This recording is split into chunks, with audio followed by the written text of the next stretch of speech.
SmackDown Hot Takes, where I take your thoughts, your opinions, your hot takes from the previous episode of SmackDown, Raw, and or PLEs. And if you want hot takes on coal mines, I'll give you a hot take. You know, in 1805, children worked in coal mines. Fast forward, 2025, children love Minecraft. Conclusion? Children long for the mines. All right, let's get a hot take going. We got Donatello Leonardo. What was the point of bringing back Brock Lesnar just to divert to a Logan Paul program tonight? The prospect of Brock appearing tonight is the sole reason I tuned in and didn't just catch the highlights. LOL. And well, they got you. They made you watch SmackDown. That's how they get us to watch SmackDown nowadays. Tricked you, fooled you, thought there was going to be something exciting. I actually did like this episode of SmackDown. Thought it was very, very good. Gave it 8 out of 10 chops. 4 yawns too, by the way. However, I will say, not putting Brock on, that's kind of shady. They barely, John did mention him, but come on. They ended SummerSlam with Brock, the Beast Incarnate, and he doesn't even show? Okay, what else we got here? Tis Mickey, LOL. So they brought Brock Lesnar back only to have him not show up on the next SmackDown or be at Clash in Paris? ... Okay. That's okay is pretty much it. Hey, Brock, oh my God, you brought back this guy who's going to cause a lot of controversy because of lawsuits he's attached to. Okay, well, at least we'll get a good program with John Cena. Nope, sorry, Logan Paul. And hey, I'm not a Logan Paul hater, but Logan Paul is not the dude who attacked John Cena at the end of his match where he just turned face after a failed 5-month-long heel turn. Gonna grade the heel turn tomorrow, by the way. Cam Nami. So Lesnar is too expensive to do it at the next PPV pay-per-view. What was the point of bringing him back? You know what the point of bringing him back is? I'll tell you this. I'm going to tell you this. Triple H was hailed as a long-term booker, right? He's not. He is no longer a long-term booker. I don't know if it's because TKO has put so much pressure on him that he can't book long-term anymore, but whatever the case is, Triple H is no longer a long-term booker. Hang with me. I'm going to tell you what this means with Brock Lesnar. So now, what is he? Because Vince McMahon was almost like a week-to-week booker with a very, very loose idea what he wanted the WrestleMania main event to be. Triple H is no longer even a week-to-week booker because if we go to the WWE Unreal documentary, where they invited us into the writer room, and Triple H is no longer even a week-to-week booker in that he's chasing moments. That is what Triple H is right now. Triple H is a moment booker. He no longer cares about the long-term goal. He no longer cares about the week-to-week goal. He just wants a moment. Think about this. The face turn happens on SmackDown. John Cena has his last match as a face, as champion against Cody Rhodes. He loses, right? It's a brilliant match. Love it. John Cena passes the torch to Cody Rhodes. He lifts up the hand, points at him and everything, and Cody Rhodes leaves so John Cena can experience the moment, the adulation of the crowd, to soak in the cheers. That's how SummerSlam should have ended, right? That's how it should have ended, on this really feel good moment, but the moment wasn't big enough. The moment wasn't big enough to get 250 million social media impressions, so they brought out Brock Lesnar, and it's okay, let's just pretend there's no moral questions behind Brock, okay? Let's pretend whatsoever there's nothing in regards to outside affairs. It's just Brock Lesnar himself. Why did we still need to bring in Brock Lesnar for this moment? Right? Why did he have to come in and rain on John Cena's final SummerSlam when he's soaking in everything? Why did we have to do something to crash that? No, John Cena had to be squashed by Brock Lesnar because Triple H needed some huge moment, and that is what he is booking for. So he was not booking for the next PLE. He was booking for that moment. That's it. So Brock Lesnar didn't have to didn't have to show up on SmackDown. He can show up whenever after this whole Logan Paul thing is done, because you know what? That SummerSlam moment's gonna live forever. And I feel that's unfortunate, though. I don't like this kind of booking. Do not like this kind of booking. This kind of booking got us in this whole John Cena heel turn to begin with, because all we cared about was that moment at Elimination Chamber. It was one of the greatest moments of all time. The problem is, it's also now one of the most disappointing stories of all time, because John Cena's heel turn flopped. Yes, there were good moments, but it was a total flop of an overarching storyline. Like, you telling me that when Roman Reigns turned heel and became the tribal chief, that really wasn't a moment. Roman Reigns turning heel was not really a big, grandiose moment. However, his storyline that followed, that was probably, arguably, the greatest wrestling storyline of all time.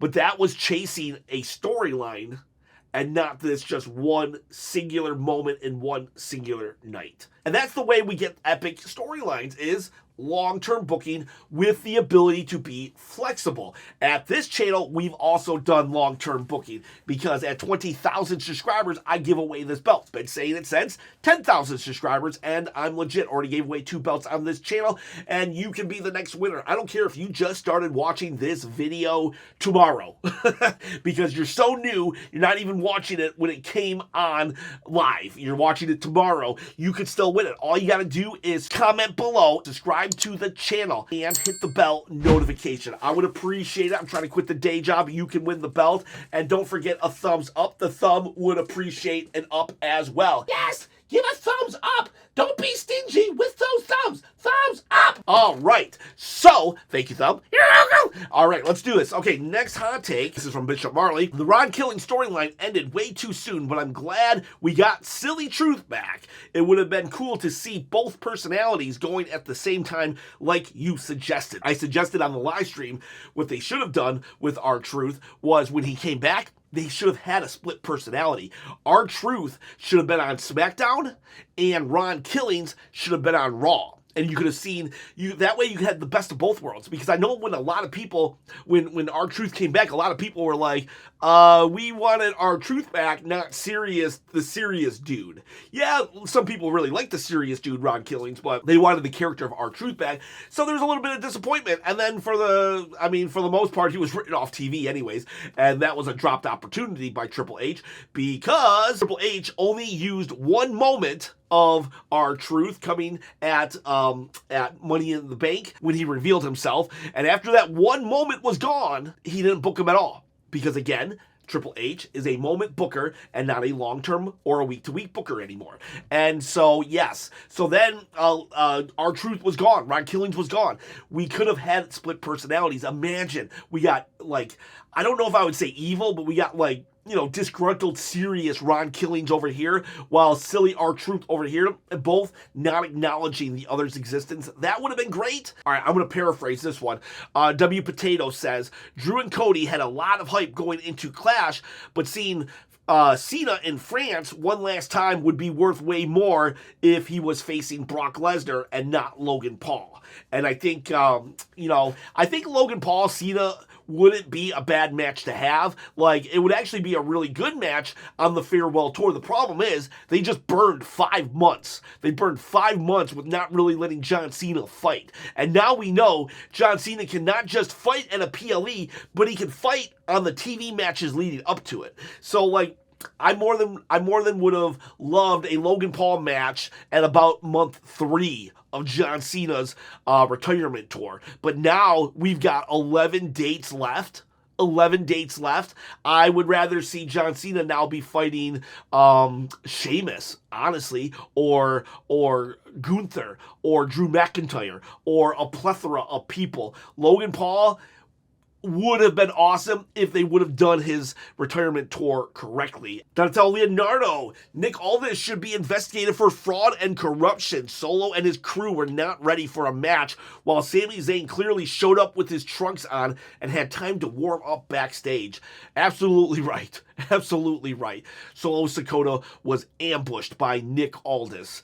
And for all we know, Solo had a hangnail. And you might be like, a hangnail? That's nothing. Well, Solo's entire finisher is based on his thumb. If that hangnail was on said thumb, well, I mean, come on. It's just more unfair treatment to Solo Sikoa and the Island Boys. T. Lee, 1233. Charlotte should have been the one to eat the cake. It would really help solidify her as a babyface being humiliated by the heels. I think in situations of cake, I think that the heel is the one that's supposed to actually, pun intended, eat the cake. However, I would say that I think the fans would have actually been surprised and admired Charlotte more had she been the one to eat the cake, especially fighting someone against Chelsea Green, who, you know, we all knew that Chelsea was going to get the face plant. But, like, if Charlotte would have, I think the fans would have respected that a little more and actually even cheered her even on more. But I get what you're saying. Traditionally, the heel takes it, but this one could have been the exception. Bishop Marley says, though, that birthday cake is a blatant foreign object and Charlotte should have been disqualified for smashing Chelsea's face in it. You know what? You're right. Like, if Chelsea Green would have thrown powder into Charlotte Flair's eyes, that would be considered disqualification. So why is it when Chelsea Green gets cake in her eyes from Charlotte Flair, that's not a disqualification. So there you go. You are right. That is same difference. Powder in the eyes, cake in the eyes. Disqualify Charlotte. Shazam Hazan. They had better not be building to a month-long Cena-Lesnar feud, or heaven forbid, Brock being Cena's retirement match. Oh, God. Please do not make it the retirement match. Oh, God. What if... You could be right. I did not think that. Like, okay, so, like, Brock versus Cena, fine. You want to put that on, like... I don't know, you want to make that the crown jewel match because we're not getting that clash? I'm okay with that, but, like, please don't make it his last match. Like, let his last match be almost anyone other than Brock Lesnar. Like, it's a good rivalry. Like, it would make sense even, but, like, I don't think that should be the last match. Please do not make it the last match. Like, let us enjoy John Cena's last match, not let us... Oh, geez, you could be right. I guess I don't have, like, a great... I never even thought of it, so I gotta, like, think more reasons why it shouldn't be, but I have a feeling. I have just this feeling in the pit of my stomach that I don't want Brock to be John Cena's last match. Glacier Boy, shout out to the new ref. He did a good job in his first match. Maybe he'll eventually become one of the refs that we all remember. I really like this. I thought it was, like, really cool that, like, this new ref was one of Alexa Bliss's gifts. He had a little bow on him. And, like, it made, like, it was so inconsequential, and yet it was different. It just added a little bit of flavor. Just a little bit of flavor to SmackDown, to this segment and everything, and it was harmless, and it was a good way to actually introduce a referee. Never seen it before. I approve, and he did a good job. Good job, ref. RKO, it's one thing to give Sami a hometown moment, believe me, but burying Solo Sikoa afterwards, that's not dramatic, that's dumb, and made me mad. I agree with this statement. I am not a Sami Zayn hater. I was debating on putting more Sami Zayn comments in this video, but I think I'm going to make a whole video on the Sami Zayn problem. And that's coming from a big-time Sami Zayn fan. In fact, his bloodline gimmick might be my favorite gimmick of all time. So I love this guy, but there is a problem brewing, and if WWE does not course correct soon, their future plans of him being a world champion won't go as well as they think it will. And I'm okay with him being a future champion, but the character he has right now, there has to be some tweaks. And burying Solo Sikoa like that, like, for real, he's the U.S. champion. He has 3 dudes that are his MFTs, right? How are they supposed to be considered a threat if Sami Zayn can still win and outsmart an entire faction. Like, I'm sorry, hometown hero or not, but there again, Triple H is booking for the moment. Oh, Sami's going to get a huge pop at Montreal. That's what he booked for. He didn't book for the long-term success of Solo Sikoa. No, he booked so Montreal could cheer their hometown hero. That's it. But in the long run, okay, how am I supposed to think that Solo can defeat anybody now? Like, for real. Like, okay, Solo, you can beat up Tozawa, but that's about it. Also, RKO says happy birthday to Alexa Bliss. He enjoyed the Alexa Chelsea, or the Alexa Charlotte awkward banter, which was great. Yeah, they're so awkward. Charlotte is, like, so awkward. You can tell. This is one of the rare instances where bad acting is actually working to the benefit of the whole character development. I don't know how. Usually bad acting will just kill anything, but, like, her bad acting on how to accept a friend, how to be human, is actually showing that she doesn't know how to be human. So, like, keep it up. Charlotte and Alexa, like, who knew? Carmichael, I so desperately want to see this version of Drew as the WWE Champion. That would fill me with such glee and delight. Drew as WWE Champion, LA Knight as World Champion at the same time. The thought of that is making me giddy as a schoolgirl. Carmichael, not gonna happen. I'm sorry. I wish. But, like, Drew McIntyre being Cody's first feud, nah. Unfortunately, I wish. I would be giddy with you, but it's not gonna happen, and that sucks. He deserves it. Drew McIntyre probably deserves it more than most, but not gonna happen. And LA Knight also, like, I wish, but both of them. You're right. That would be so. In an alternate timeline, it's happening, and the alternate versions of me and you, we're celebrating. But that's on Earth, like, 299. When we're stuck on the 616. Dylan Bryant, the old R-Truth is back. I hope so. I hope he starts getting airtime. Then we got Harvey Dent.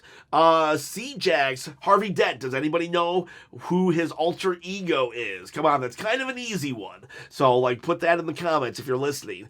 C-Jax gonna have a field day with this episode. LOL.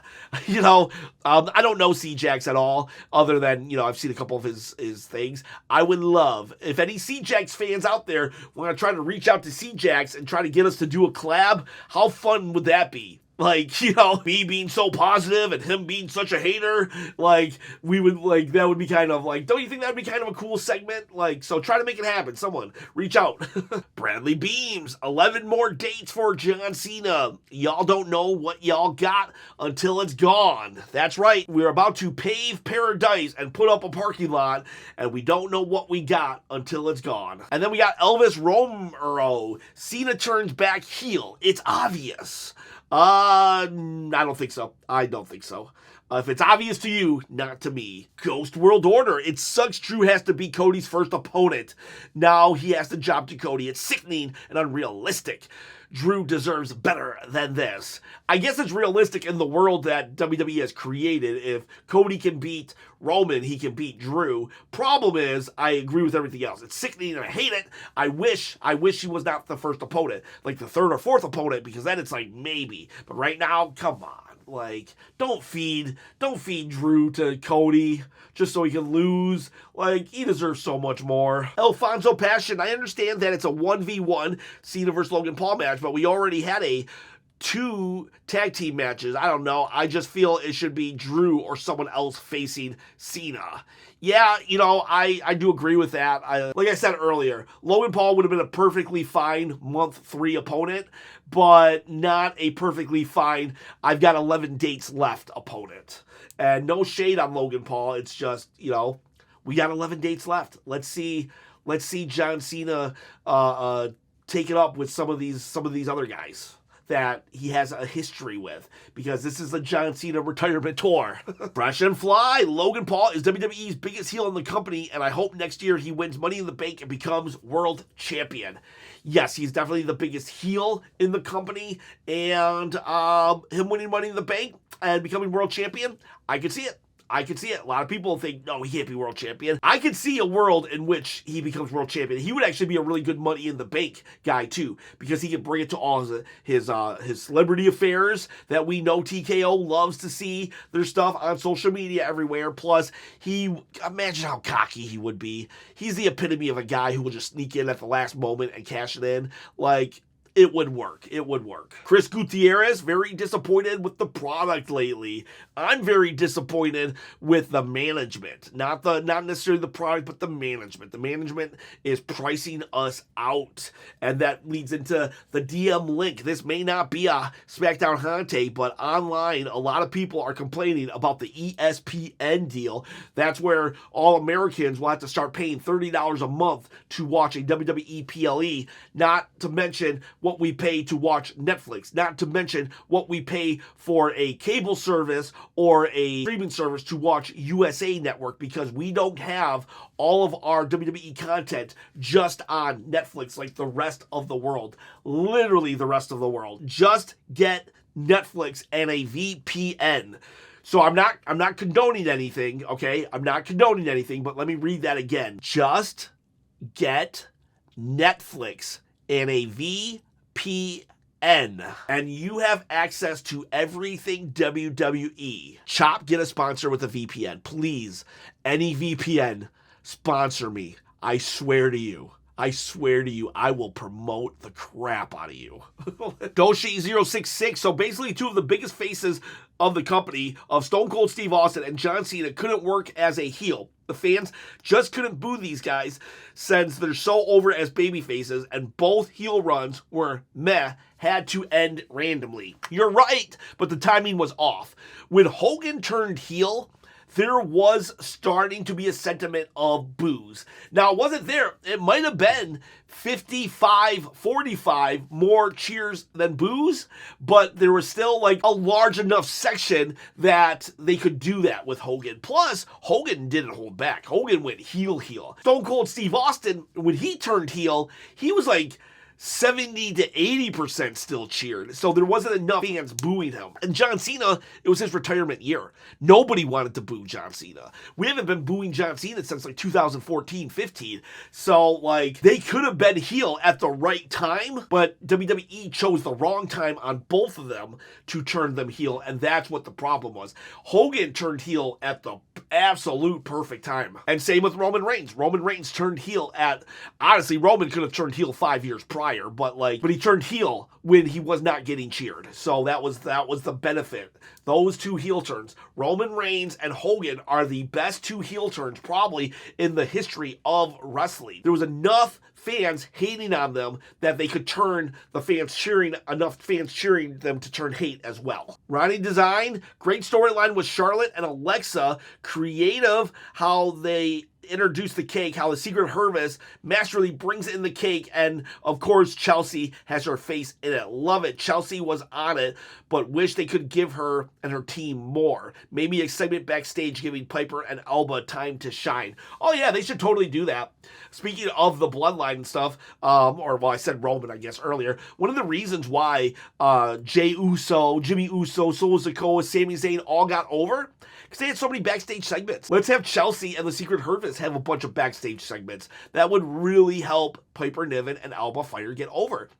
Just backstage segments. That worked so well with the bloodline. Wrestling is all about find what works and do it again and again until it doesn't work anymore. I don't know why they're not doing that with this. The backstage segments are gold. Wrestle Train. Logan Paul and Cena just teamed a few months ago and now they're feuding. It makes no sense. Well, John Cena turning heel made no sense, and then John Cena just abruptly turning face makes no sense. Actually, Logan Paul makes perfect sense from his perspective of, wait a second, I don't understand who you are, John, but John Cena character actually makes no sense in this particular situation. So ultimately, you are right. And then number 2, WWE is trying too hard to give Cody the Cena rub. He is always shoved into programs that don't concern him. He might be Triple H's top face, but he isn't the people's choice. He does have a large following. I will say that. I'm not gonna lie, but my choice would be Drew or LA Knight even. Dinaj Dev Am I the only one who thinks Cody is super cringy? Nope, the guy before he did. And Cody can be cringy. I remember at SummerSlam, I was like, yes, there you go, Cody. You had some edge to you. That's the Cody I want to see. And then he started crying almost immediately after. I'm like, Cody, don't cry. I'm sticking up for you. Smashing the floor during his entrance, talking to the air like he's having a deep conversation with nothing. Smashing the steel steps for no reason. Like, what's even going on? And now there's this constant attention seeking whenever the crowd volume dips a little. Cody Rhodes, Cody Rhodes, Cody. Whoa! Got two more. Nicholas Sikoa. I love Sami and want him to win a world championship, but having him pin Solo is silly. He needs to change a character or be off screen longer. At this rate, no one is going to want to see him be a world champion. Montreal Solo heat greater than Montreal Sami win. I agree with you right there. Like, Solo Sikoa has an entire faction. They could have totally cheated, and Solo Sikoa could have got so much monster heat. It would have been amazing. It would have been brilliant, and yet. And you're right. You know, Sami, his character. I'm going to do a whole video. You convinced me. I'm convinced. And then we got, so stay tuned for that. The Sami Zayn problem from a guy who loves Sami Zayn. And then we got, it's OTW. No Carmelo? Hunter, you're killing me! Well, we did get a little Carmelo. Him and The Miz kind of made up, which even that I'm a little tentative about. But, come on, we couldn't get Carmelo Hayes a match. We couldn't get Carmelo Hayes a match here. We couldn't get Carmelo Hayes anything more than The Miz tricking him into thinking that they're friends again. Like, that's what we get from Carmelo Hayes. Come on, he's him. Carmelo Hayes is so good. Give us more Carmelo, please. And that's not even a hot take. That's a cold take because it should be obvious and evident to give someone with that much talent a spotlight. Even a little spotlight, a little itty-bitty spotlight. Let's give him something. Let's give Carmelo something. All right, boys. All right, gals. Love ya. See ya. Have a great day. Tomorrow, we're going to grade the John Cena heel turn, and then I'll think about I'm going to start the Sami Zayn problem. See ya. Bye.